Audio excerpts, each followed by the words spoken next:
Kỷ niệm 80 năm ngày Bác Hồ ra lời kêu gọi toàn dân tập thể dục, Ngày Thể thao Việt Nam 27 tháng 3 và kỷ niệm ngày thành lập Đoàn Thanh niên Cộng sản Hồ Chí Minh ngày 26 tháng 3, Ủy ban Nhân dân xã Tân Thạnh vừa phát động cuộc vận động toàn dân rèn luyện thân thể theo gương Bác Hồ vĩ đại và ngày chạy Olympic vì sức khỏe toàn dân năm 2026. Hơn 250 người là cán bộ, đoàn viên thanh niên, học sinh và người dân đã cùng tham gia tạo nên bức tranh sinh động về phong trào thể dục thể thao ở cơ sở.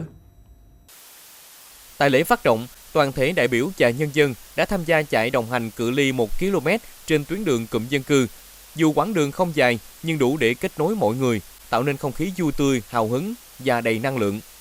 Đây là dịp để mỗi người tự nhắc mình về ý thức chăm sóc sức khỏe, bắt đầu từ những hành động đơn giản nhất như chạy bộ mỗi ngày, tinh thần khỏe để học tập, lao động và cống hiến, được lan tỏa qua từng bước chân, từng nụ cười rạng rỡ trên cung đường chạy.